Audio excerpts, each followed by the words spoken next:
Hello.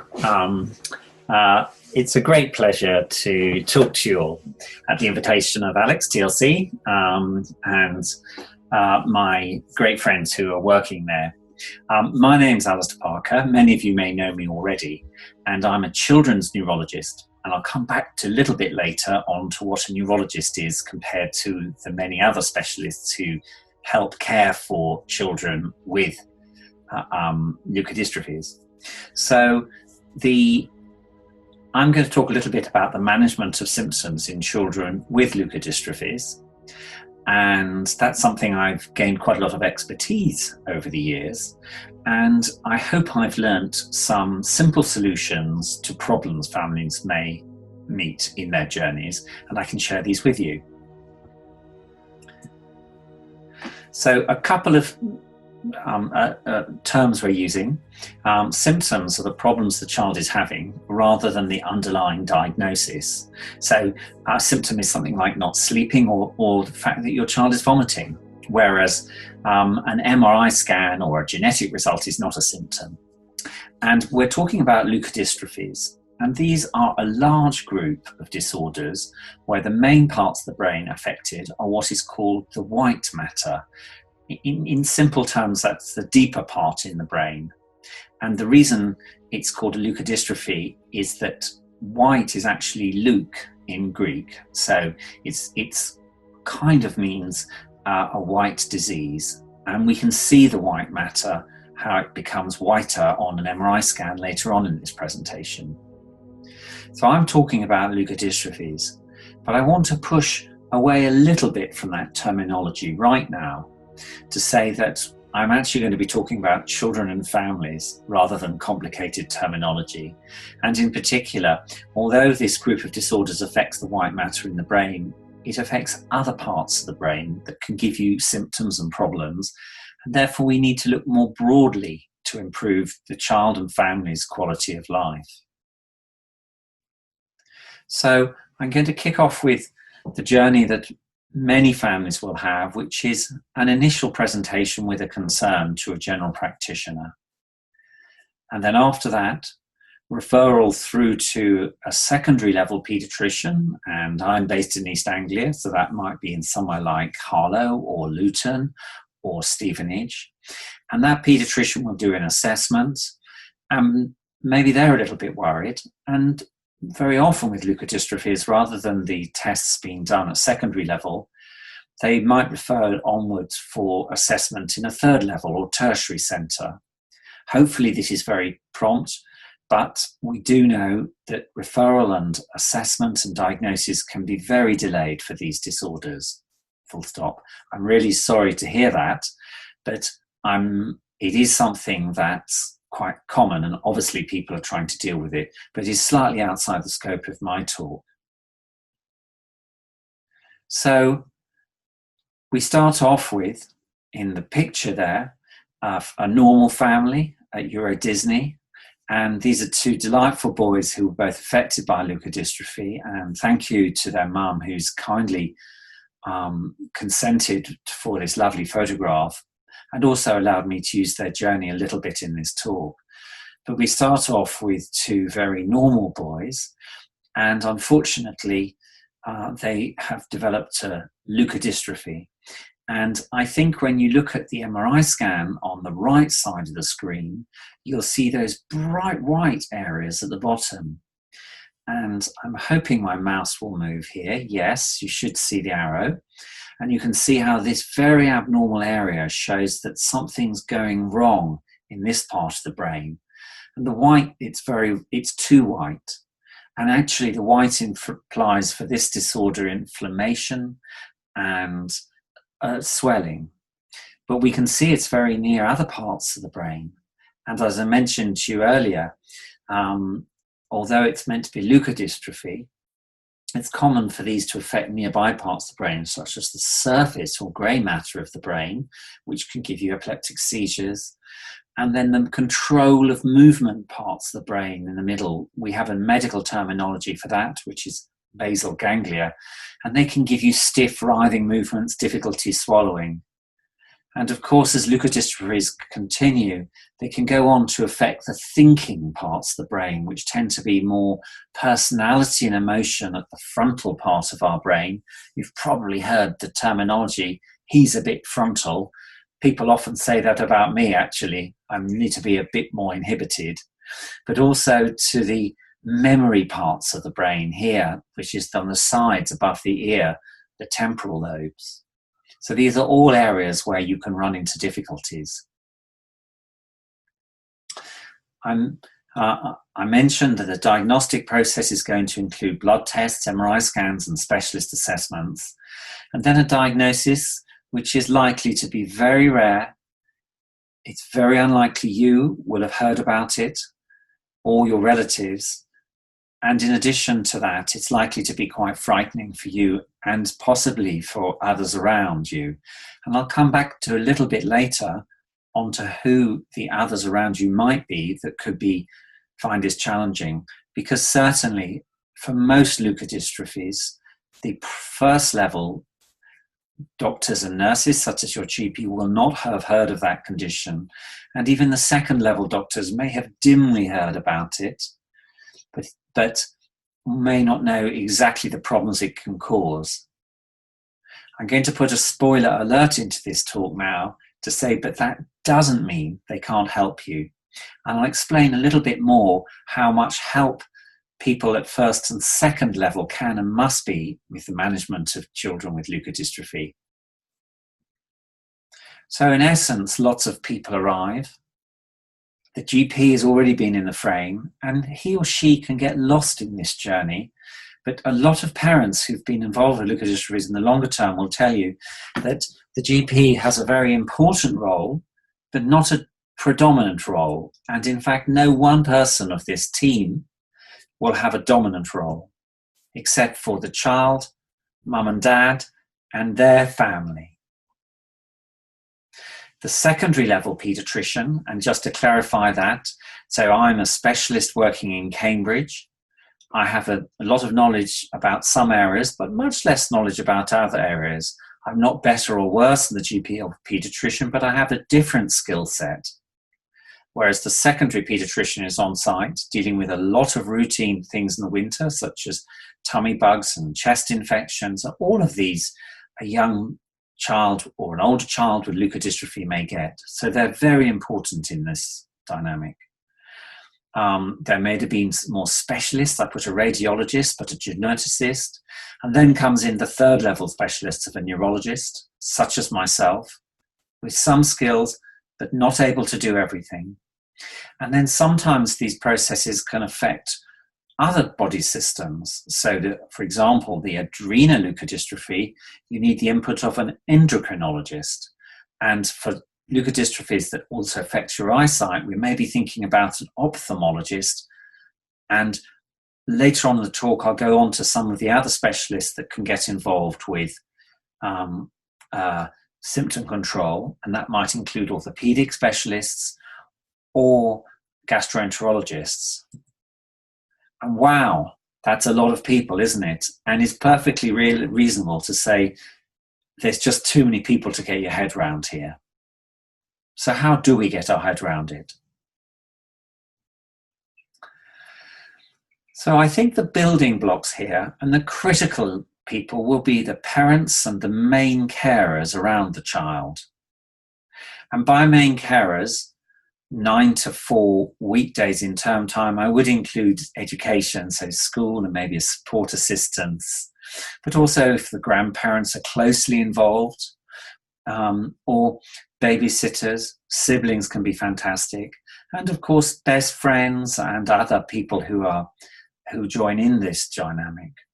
The GP does need to be involved, but we're not going to be asking that GP to do highly specialist opinions and treatments for leukodystrophies, but we are going to be asking them to do the normal things they do, which would be vaccinations, prescription of drugs, the main coordinating paediatrician, and here it's the point when I've seen it go wrong many, many times.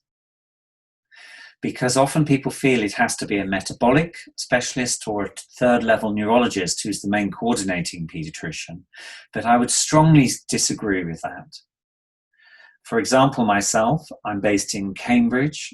I'm going off to do things such like lectures for Alex TLC, and I'm not available to families for the 24/7 support they need. Whereas if they're based in my region, up in the James Paget area in Great Yarmouth, they're at least 2.5 hours drive from Cambridge. And we have a really excellent paediatrician who's out there who's almost as old as I am and has seen many leukodystrophies before. So he's more than able to coordinate care and deal with most issues as long as we have good communication, and then cherry picking key problems that do need to be managed by more specialist centres, maybe in Cambridge, and occasionally children from East Anglia have to go to London. For myself, a community children's doctor who specialises in developmental difficulties and overcoming disabilities might be better than an acute paediatrician who might be very busy in emergency departments and resuscitation and things like that. So I want to emphasise the importance of a community paediatrician.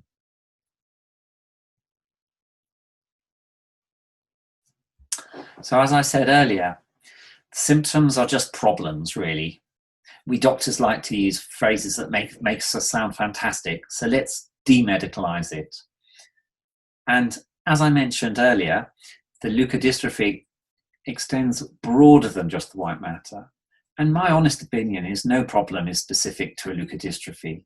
I cannot think of a problem a child with a leukodystrophy has had over the last 25 years of my practice that I don't see in children with other neurological disorders.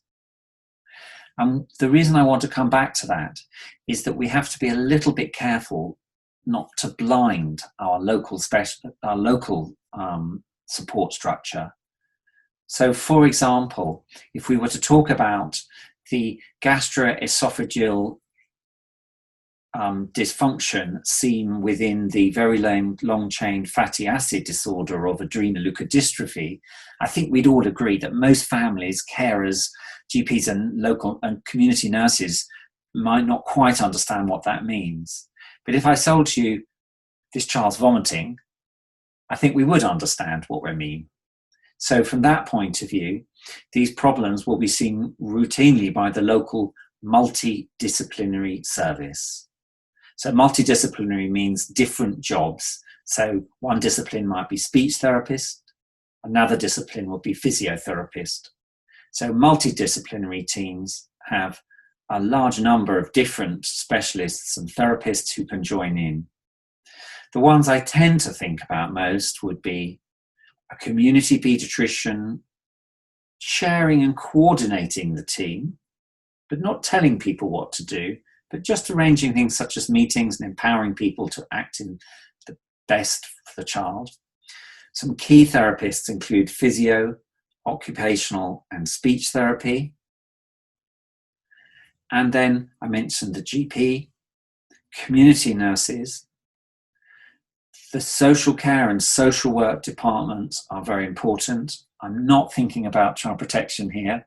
I'm thinking about them getting respite care, mobility, and some financial support because, yes, we as a nation are keen to support parents financially who are dealing with complex disability, which is why we have disability living allowance, which evolves into personal independence payments. And all these important members of the local multidisciplinary team are all very experienced at dealing with these issues, signposting parents, and also, in particular, should be good at making sure they don't duplicate what they're doing or omit key services. And avoiding duplication is critical, because if you have that big team and every time you see someone they're going through the same thing, it's going to drive you mad. And it means that we're going to be wasting your time and therapist time. So it's important they do what they do well and cross-check between each other to check that the other person's doing what they do. Coming back to it can be challenging for the multidisciplinary team, but it's likely they've treated children with very successfully the same type of symptoms. So I'm going to go through a few key ones here. So, firstly, sleep. I gave this talk last year and a few years back, and I've actually promoted this to the first slide. because I think this is probably one of the most challenging areas for families. So please do tell people if you're having a difficulty with sleep, because we'll need to plan on that in the longer term. I think as a parent myself, I remember you kind of give up on sleep, and one feels as a parent you can't complain about it. But if your child has a disability, it's reasonable to complain about to sleep, because not only does the child need it, you need it as well. So have a think. The community paediatricians frequently deal with sleep problems and can do a standardized sleep assessment and therapy. And I had a mum who I'd worked with for a long time, a few years back, who I gave the highest standard of care for her child with a complex epilepsy, and then ran into difficulties with sleep when he was about 14 or 15. And I said, do you think a sleep assessment would help? And what I didn't want to do was cause offence, because this mother was so skilled at caring for this child. I didn't want to suggest in any way that she didn't know how to navigate this problem. And she thought about that and said, that's really helpful, thank you. And she said she felt she knew all the tricks in the trade for sleep, but realised that she hadn't spoken to anyone about this for many years. And so we agreed she would meet up with the local sleep clinic. And in fact, when she came back to my assessment later on, she said that it had been immensely helpful. And she realised that her and her child had got into some slightly negative cycles regarding sleep, which were easy to prune. So getting advice for this is a really important one. We can do lots to help you. Of course, there's things such as medication, melatonin in particular can be very helpful, but not until we've checked the other causes of problematic sleep, and in particular flagged up if this is a really critical issue for your family. Distress is another one that I used to have at the bottom, and I've promoted up the symptom list, and irritability. And what I've heard over the years is she needs medication for distress and irritability, or he does.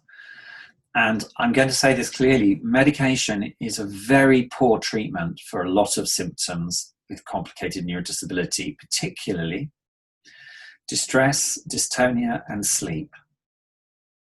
And by that I mean, it's worth trying them, but they work somewhat in some children, which means that they don't work at all in most, in isolation. So we always have to think of other issues. And I think most children with sleep disorders, for example, do end up with some melatonin supporting them, but we also need to do the others. So I'm not saying we shouldn't be using medication, quite the opposite, but please, we think of the other things. So distress, a good example would be boredom, hunger, all of which are much better dealt with by activities, thinking about the feeding regime, than medication to reduce distress. So it can be quite critical, and we'll need a complex action around this, and that would be best done by the secondary level multidisciplinary team. My own experience, and I cover Hertfordshire, who have a fantastic secondary level disability team, is that it's very rare I can drill down deep enough into that in isolation in my specialist clinic to really get to the bottom of it and give out helpful advice. But when they discuss it as a team, linking with school and then the other carers, they normally come up with some pragmatic and helpful suggestions. Visual failure, and this is another lad who's affected by leukodystrophy, who we've met a bit earlier. And he had a lot of distress as his vision deteriorated. So I emphasised him, think about that, and early referral to visual impairment teams. And some of the talk I'm thinking about here in terms of cognitive and visual deterioration is very similar to what we see in the elderly, in dementia. And in fact, leukodystrophies are a type of dementia. So from this point of view, the GPs, remember, see a lot of dementia, so do community nurses. So the monopoly is not held with very specialist services. But again, we need to integrate with specialists who might support for that one symptom, such as visual impairment teams who go into school, and wouldn't be another team that you need to book into your appointments and see at home. But teachers and orthoptists, for example. Movement disorders can be very challenging here. And a key question which the secondary specialist might address, and if they can't, this is a good point for a third level specialist such as myself, is whether your son or daughter is developing spasticity. And you can see here in the photo, this is the little lad you saw earlier who's now grown up. The very flexed hands we see in spasticity. And if you have that, we need physiotherapy that is normally based through school, and in fact normally works better through a specialist school. We might need specialist equipment coming in here to make your life easier. So splints for the ankles. And if we're doing splints for the ankles, the occupational therapist may be thinking about wheelchairs, hoists, and things like that. So we're feeding back into the multidisciplinary team. Hey, at the bottom, medication in isolation treats spasticity poorly. We treat that with positioning, exercises, physiotherapy. Dystonia is a good example of how parts of the brain other than the white matter can be affected.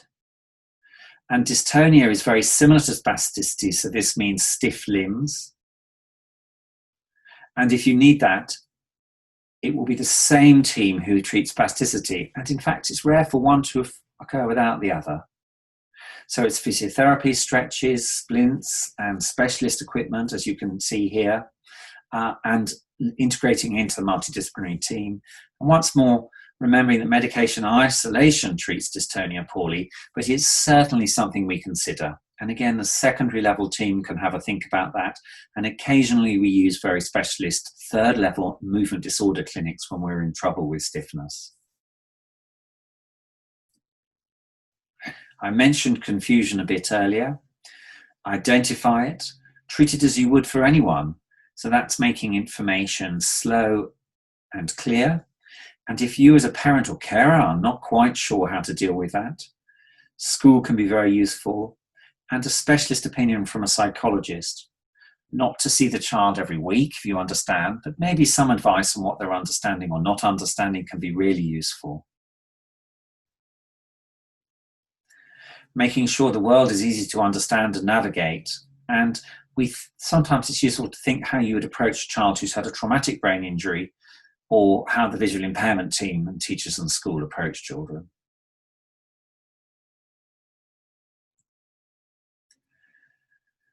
Distress. Some of the key triggers for this would be hunger and difficulty swallowing. And although it may seem as though your child's eating a lot, it's important to look on the height and weight, because quite often we find actually, although the height's average, the weight is well beneath average, which means the child's too slim. So speech therapy and dietitians, and occasionally more specialist services if your child can't swallow efficiently. We consider a tube in the tummy, which can be invaluable for some children, not to stop them eating, because if they enjoy eating with you and your family, it's important that continues. But in case they need a bit of a top-up for some high-calorie shakes, or some parents say if they're unwell with a flu or something, they can't swallow water or take the medication. If there's pain anywhere, we treat the cause. And boredom can be really important to deal with this. And we've got into a lot of difficulties over the years with children who seem very distressed a lot of the time. When we got down to it, is the fact that they're bored sitting in their chair. And there's no reason why you as a mum and dad who are looking after the child should be able to keep their attention 24/7. And in fact, your child may want other stimuli and other social contact. So this is where we look to use other agencies such as grandparents, aunts, uncles, siblings, thinking about mobility, thinking about getting the child out. And this was a good example of a lad with leukodystrophy. You saw the picture earlier. And one of the transformational things for his distress when he's becoming stiffer, as you can see his legs crossed, and he's lost vision, as you can see he's not looking forward, was to get him out walking around the local community on a regular basis. It dramatically improved his distress. So rather a simple solution. Some specific conditions where, of course, we do control. I'm not going to go to these at great length, but that includes epilepsy and joint difficulties.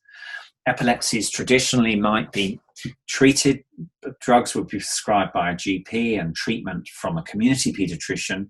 But then I might be contacted as a third level specialist if the treatment's not working. And in particular, balancing up, is it worth it? Because there's no point in having a drug, any of the drugs for movement disorders, sleep, or anything else if it's not helping. So we do have to sometimes experiment a little bit with a short course of therapy. If it dramatically improves things, that's great. And if we're not sure, emphasize the importance of reducing and stopping the medication, because some children can end up on very large numbers of medication, which isn't ideal. Thinking about feeding, and I mentioned earlier for both dietitian, height, weight, and specialist services, not on a regular basis, but if you did want to consider a tube in the tummy, meeting up with the surgical team to discuss the pros and cons of that. So in the multidisciplinary team, we should be empowering them with knowledge. Speech, physio, occupational therapy are very important members of that, amongst others. But of course, other members may be very important, such as psychology, specialist educational services, dietitian. And I'm very keen that we always make sure a secondary lead in neurodisability must take a lead role, as tertiary third-level neurologists and metabolic specialists will not be able to deliver the care these children need. I think often in criticism of my profession, we like to think we can do all these things and feel chuffed when we get asked to lead. But in my own experience, that's not in the child's best interest. And what I tend to do is to see the child a few times after diagnosis, hand over clearly to the local lead in neurodisability, and then often see when at request as needed. Sometimes people say, come and see me yearly. Other times they don't come and see me unless it's a specific question. Mentioned education. So the building blocks of the team, we talked about the family being critical, the local multidisciplinary team, specialists to help key problems. What do we neurologists do? Stiffness, seizures, distress. It's difficult to plan support if you do not know where you're going. And the neurologist needs to educate people about the journey with these disorders, because we probably do have the greatest level of knowledge. Gastroenterologists can be very helpful with their dietitians for feeding and nutrition. So in summary, in controlling symptoms optimally in children with leukodystrophies, it's important we build a team around the child, but that team's got to work really efficiently. So not constantly ringing parents and discussing the same thing. So each person has a specific role, is deemed to be helpful, steps in more actively when needed, but steps out if their input isn't needed, so the parents can concentrate on what is needed. Local paediatricians should be able to identify, assemble and empower the team who will support the family, and use key professionals judiciously. Medication can be useful. Don't misquote me to say Dr. Parker never gives medication, but I've virtually never or very rarely used it in isolation. And certainly when I do use medication, I understand there's a kind of inflation in quantity and dosage in children with complex disabilities. And I try to have very clear targets of treatment, watch out carefully for side effects. And if we get side effects or it's not clear things are getting better, make sure we always withdraw to check whether the medication is actually helpful. So that's the end of my talk. It's been a great pleasure to share my experience with you. And I'm looking forward to joining for the interactive session we've got over the next couple of days. Thank you very much.